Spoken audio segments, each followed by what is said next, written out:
Well, I'm delighted to be here today with Sarah Payne and to find out about her take on life purpose. We are going to discuss how she discovered her life purpose and how the expression of her life purpose has evolved over her lifetime. So let me introduce Sarah to you. Sarah Payne is a certified results coach specializing in replacing old habits and fears with new habits and a growth mindset, helping people live a life they desire.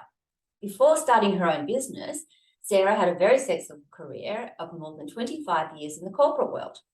She held positions such as Australia and New Zealand's Chief Financial Officer for a multinational company and as a transformational project manager leading high-performance teams to deliver regional and global key transformational initiatives there. Her corporate career helped develop her skills in mentoring and coaching.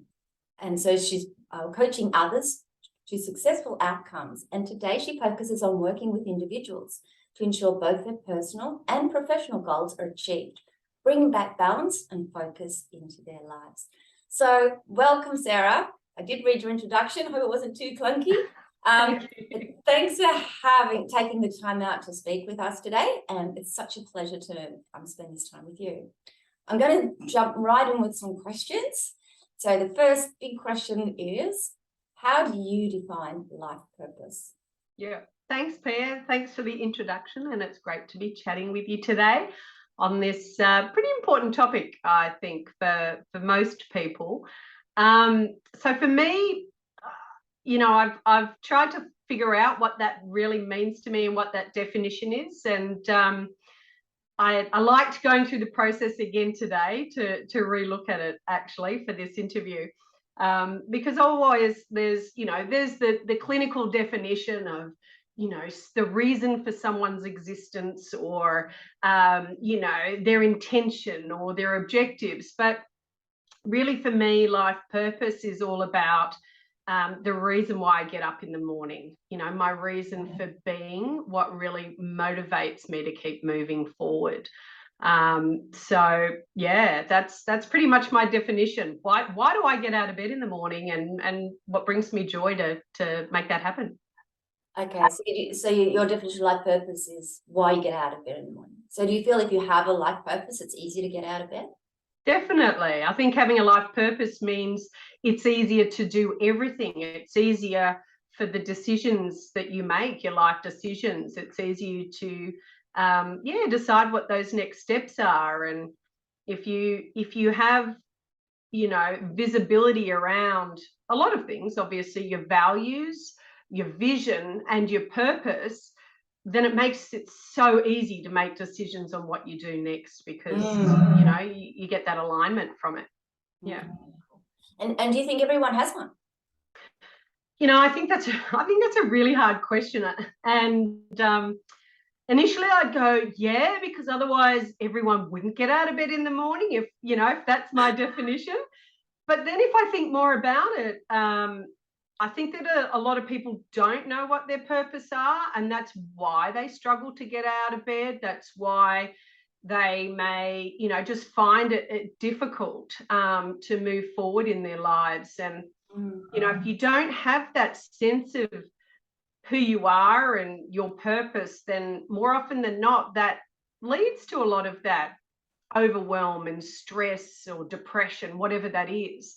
And things become a lot harder. So saying that leads me to believe that there are some people that, they don't actually know what their purpose are because they don't have a strong motivation to get going. Yeah. Okay. So everybody could have a life purpose, but they may not have found it for their motivation. Correct. Or it might, they may not have found what is it that gives me the strength of that desire. They might have an inkling, but they're not self-aware of it so that they truly can bring it in to their life to be able to make the most out of it. Yeah. Yeah, that's kind of where I focus too. I love helping people find that what it is for them that will motivate them to get out of bed. So that's kind of what I kind of really concur with what you're saying, that I think we all have a life purpose, but we might not know it or live it or not breathe through it. Yeah. So that leads me to the next question. So how did you discover your life purpose? Yeah, I think it kind of crept up on me over time. It's a funny thing, and it certainly changes over time. But for me, I think it really hit home for me when I had my kids. And before that, it was more around, success or money or proving myself or whatever. But it was very internally focused. And it wasn't until I had my kids that it became so much more about others. I knew that I wanted to help people, and but yeah, it just took on a whole different meaning when my kids came along. And at the time, I know I wasn't overly happy with my job. And of course, with kids, you start off with the sleep deprivation and all of that makes it even harder to get out of bed in the morning.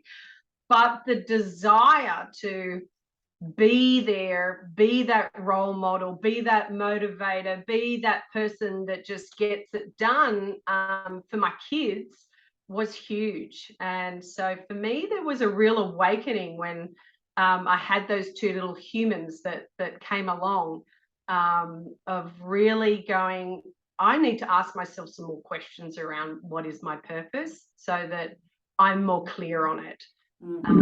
So yeah, I think that was a real catalyst for me to get more focus on it, for sure. Yeah. Yeah, you had twins, so you had two of them arrive at once. So yeah, nothing like two to wake you up. crying at different times. But but yeah, Lachlan and Cameron were definitely the motivating force. But I also think that, and probably we'll talk a bit more about this, for me, having that purpose is also about having joy in your life and having fun. Well, at least for me, that brings fulfillment. And so when they came along, it was also almost like I gave myself permission, or I allowed myself for my inner child to come out again when they came along. So there was more fun that got brought into it. So yeah, that was really cool. So do you think, so with the life purpose, do you would have still had purpose in your life through your corporate career, right? Oh, definitely. And do you think the life purpose then changed, or more the expression of your life purpose changed with the birth of your boys? I think my life purpose definitely changed, as well as the expression of it. Yeah, definitely. As I said, I mean, it was really, before, a lot of it was, and I think it's also part of your own growth and your own journey over time, right? And I was very much, everyone else saw me as successful, but I was deeply unhappy.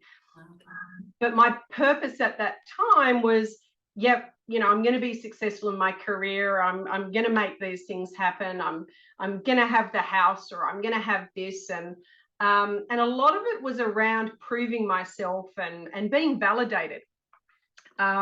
So that definitely changed for me in regards to what meant more to me, was around that joy, around that happiness, and part of my growth journey of, it doesn't really matter what other people think about me. It matters about me and how I feel and what I think.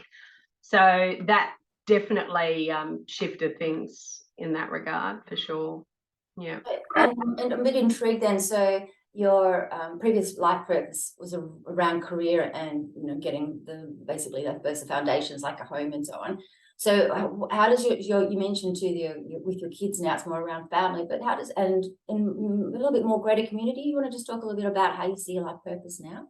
Yeah. So my life purpose really focuses on three things for me these days. And if what I'm doing doesn't tick at least one of those boxes, I don't do it. And so for me, it's about growth. And so am I growing as a person? Am I learning? And if I tick that box, then I love to do new things and experience and grow. The second one for me is around that fun and that joy. And yeah, if there's not that in my life, well, again, what's the point? And then the third thing for me is around that contribution piece. And so that kind of also tags into the other two in regards to, me contributing to other people's growth, whether it's my kids or my clients or my family, as well as their joy. So how can I contribute for their personal growth and development, and to ensure that I can also help them have more joy in their life?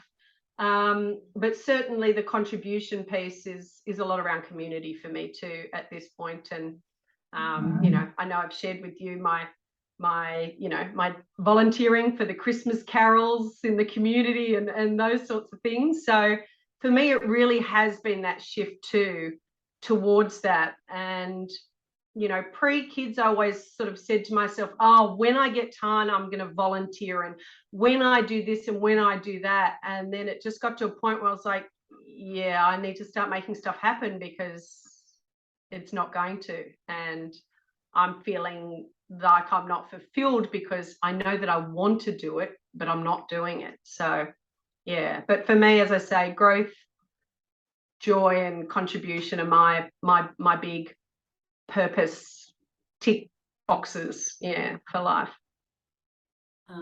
Like, that was really interesting. So I can hear, like, you've got that clarity about your boxes, which were, let me remember them for you. So they were growth, fun and contribution. But you also said something really, really interesting to me about that when thing, when one day, and unless you, like, we have to make time for this stuff, right? We just can't, if we keep putting out one day, we're never going to have the chance to tick the boxes, basically. Yeah. But I want to ask you a little bit about how you came to those 3 key points for yourself: your growth, your fun, and your contribution. How did you find those as your key elements that are really important to you? Yeah, I mean, for me, it's about a couple of things, and one, I think, is, and one of the biggest tips that I always say to people is in finding your purpose, is around that. What is it that you do that you really enjoy doing? And, what are the things that you do where you just completely lose track of time? And, it's not a clock watching experience. I might go and weed the garden for half an hour, but 5 hours later, you're still, going at it. And it's like, well, clearly you enjoy that. You might say, oh, I don't enjoy it because it's hard work, but it's like, but you get the joy of what you've created afterwards, right? So for me, it was about thinking about, what really brings me that joy, and how can I get more of that in my life? And so that's how I sort of came to this whole, joy or fun piece, because things feel effortless when you enjoy them, and they don't feel hard. So it's nice to do that. And the contribution piece is definitely, again, comes back to, for me, the joy around seeing other people happy.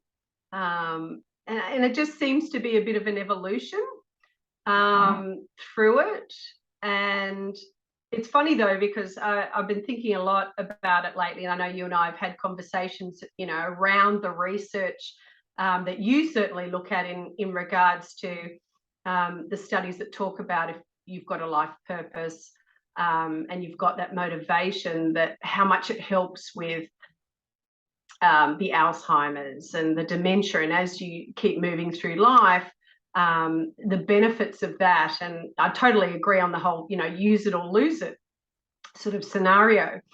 But what I've thought about a lot recently is around longevity, and when you get later in life, and you have a lot of people that say that people get to the end of their life and they have regrets. And so for me, I don't want to have regrets at the end of my life. And I think that's, really important to have that. And once you know what gives you fulfillment and brings you joy, and you make sure that you add that into your life, I think it's just a whole different realm. And I wanted to actually share with you today something that really resonated. And I only thought about this earlier today, because when you talk about the motivation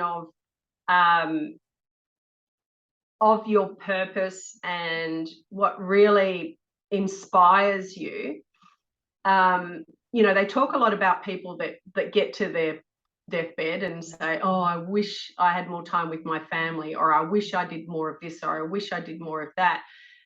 And you go, wow, okay, how different can that look? And so I just wanted to give an example, because I was thinking about my own grandmother.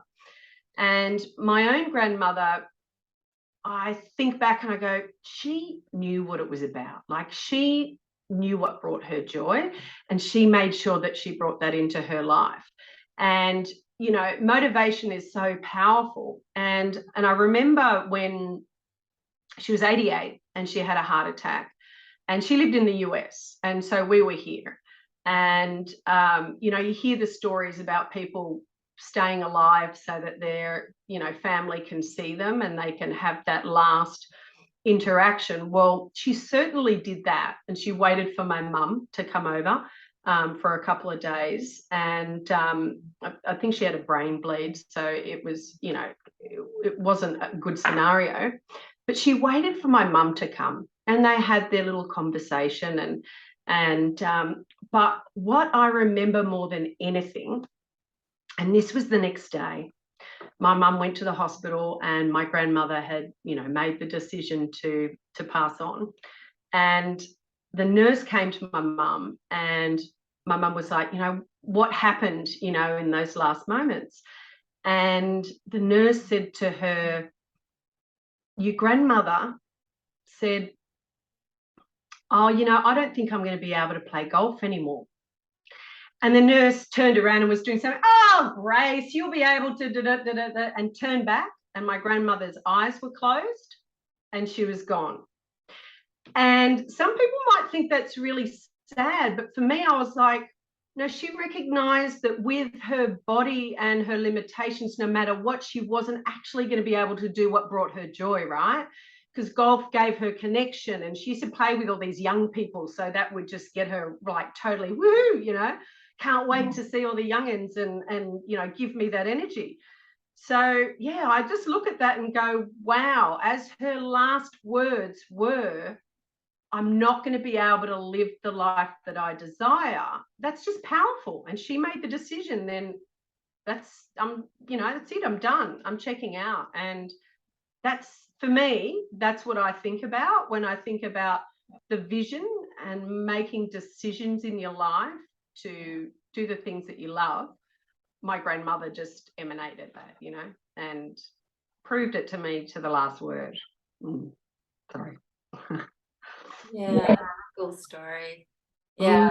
So she's still thinking about what she loves to do. Yeah. Last minute. For sure. I love to play golf, but I can't do it anymore. So yeah. around. Wow. So it's just, you know, I just find that powerful. Yeah. Yeah. And it's like she's, I don't hear any regret in the sense that, you know, she didn't play enough golf. No. She just realizes that she can't. She just went, things she loves now. Yeah. And the nurse was like, she said it matter of factly, yeah, I don't think I'm going to be able to play golf anymore. And then just went, okay. And she went. Yeah. So yeah, that's a beautiful story. But I'm wondering now, sometimes people say, well, I'd love to play golf, or I'd love to do my thing that I love to do, but I just don't have the time. And I don't know, we could maybe call it procrastination or responsibilities.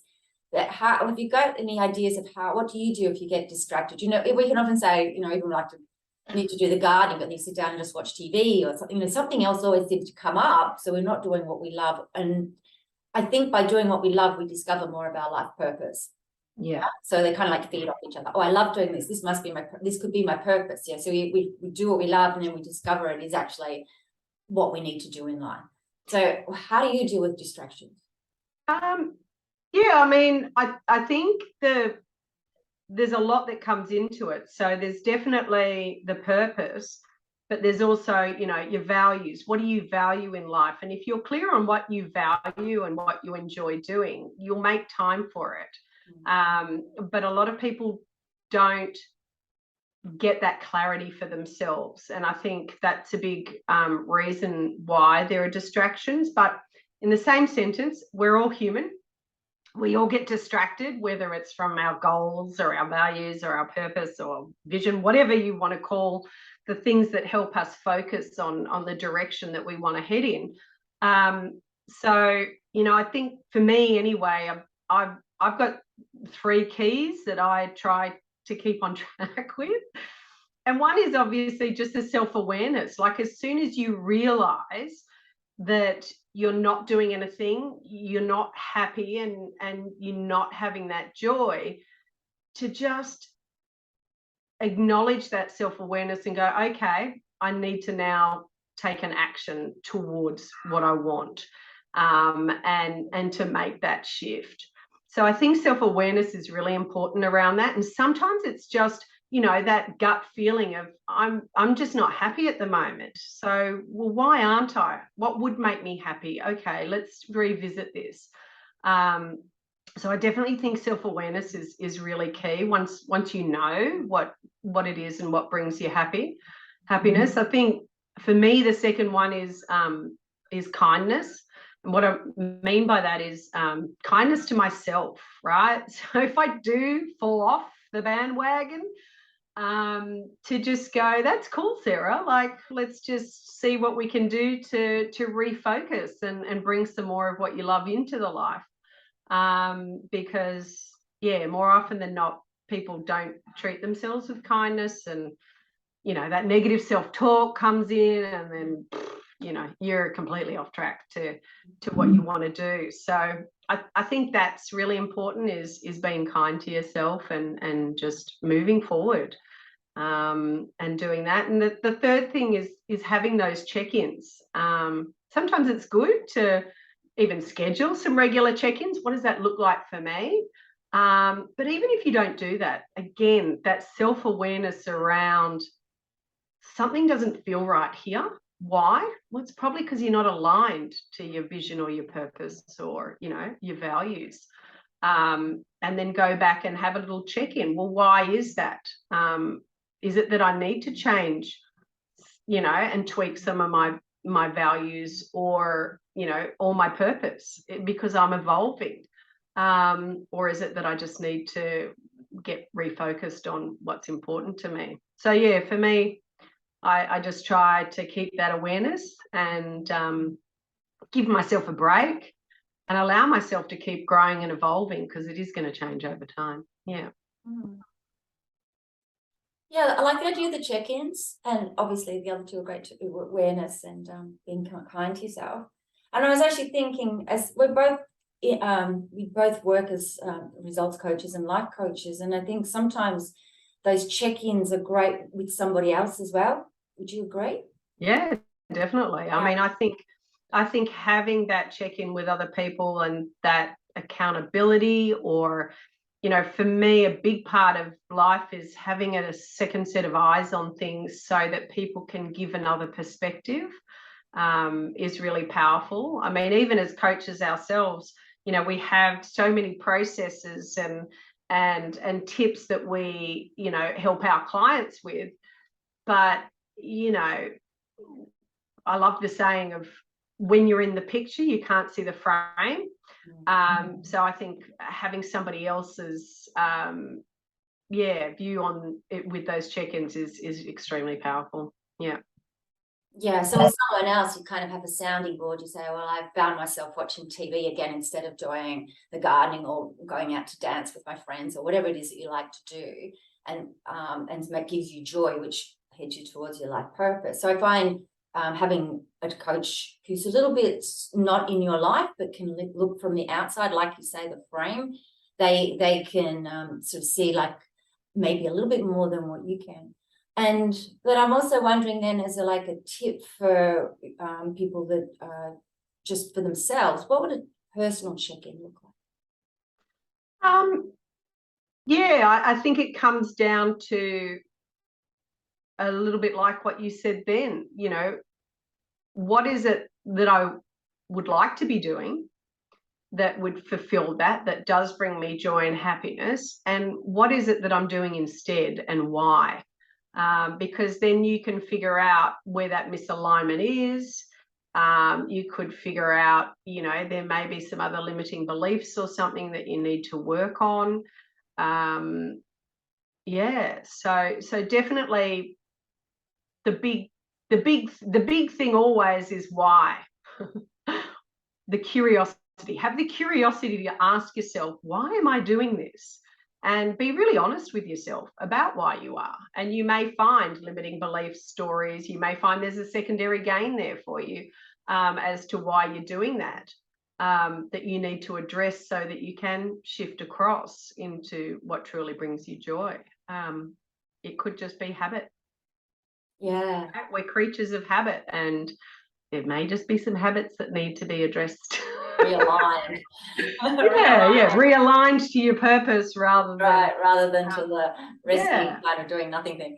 Yeah, actually, I think actually I'm going back to your 3 points there, the awareness, because without the awareness you can't ask why. Yeah. So without the awareness, that was your first concept. If you're procrastinating, you almost have to be aware that you're procrastinating. I think most of us know we're procrastinating, but we don't hold ourselves accountable to the fact that we're procrastinating. So, well, I'm procrastinating and it's fine, I'm just going to do it. But then you bring in the kindness factor. Well, actually, I have worked really hard today, and I'm allowed to have a rest now. So a little bit of procrastination may be on the cards. And then we take into the 3rd point, which was, remind me again, what was the 3rd point? I just lost it for a second. The 3rd point is the check-in. The check-in, that's right. Yeah. And then you do that check-in. Is it okay for me to have a night off? Or but we start with the awareness, asking why, and then even in the check-in you can ask a why again, like, why do I need a night off? And that kindness factor, I really like that, because it's all within the framework of what's going to work for you. Looking after yourself.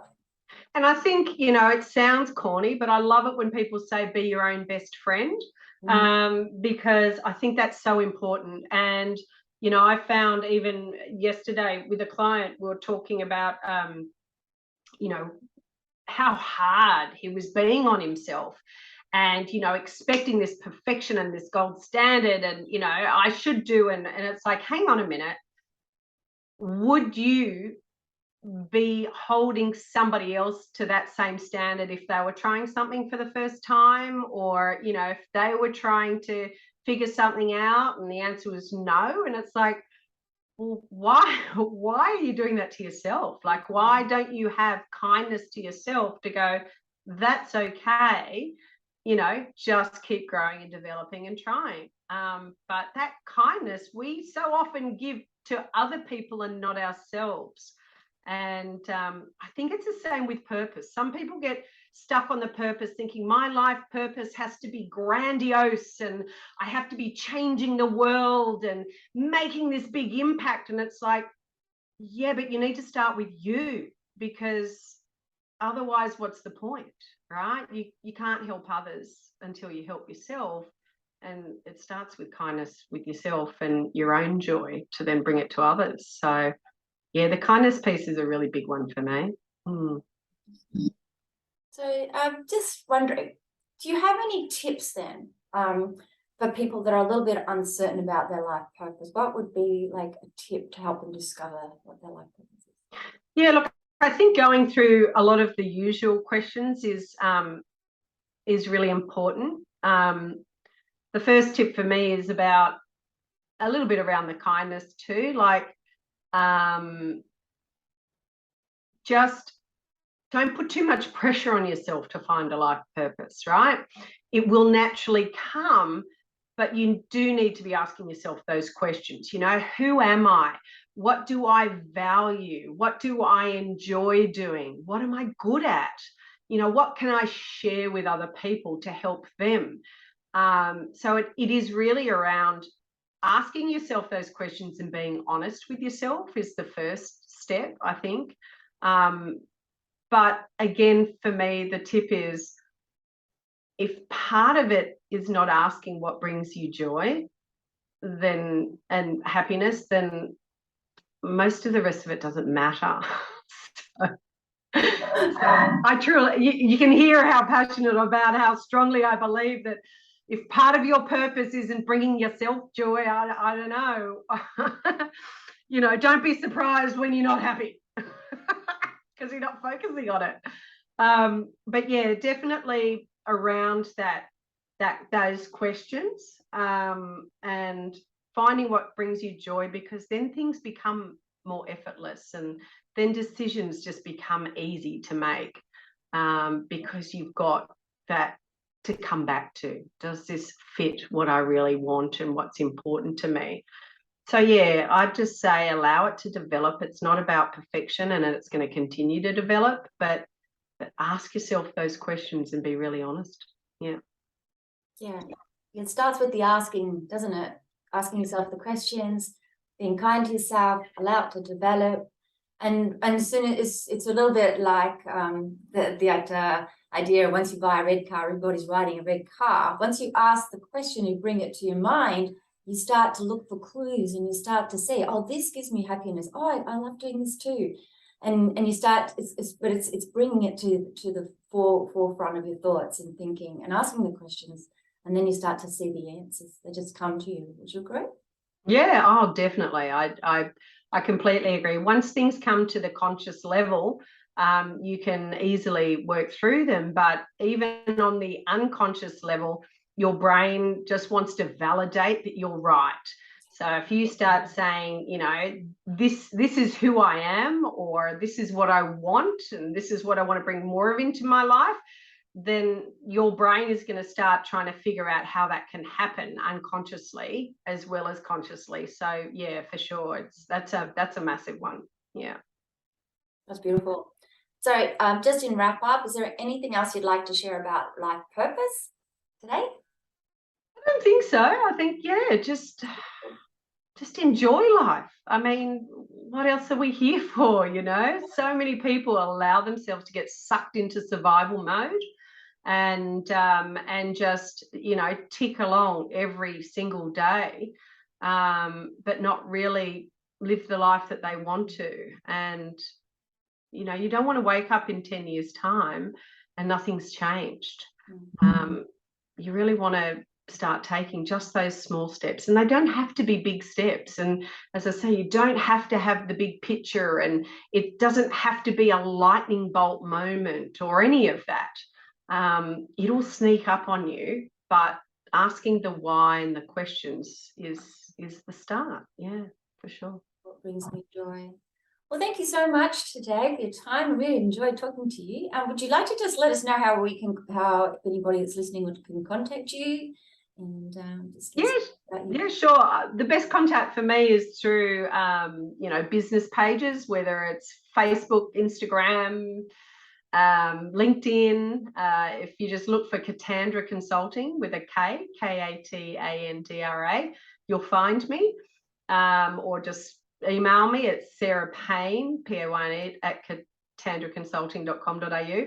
It's probably the easiest, because like on Facebook there's thousands of Sarah Payne, so finding me can be quite challenging, but there isn't a lot of Katandra Consulting. So yeah, I always find that that's the best way for people to find me. Yeah, beautiful. Thanks, Sarah. And anybody that wants to get in contact with me, you'll find me. So I'm Pia Maganov, and my website is athrivinglife.com.au. And you can also email me at Pia, Pia, at athrivinglife.com.au. And thanks for watching. Catch you next time. Bye. Bye, Sarah. Bye.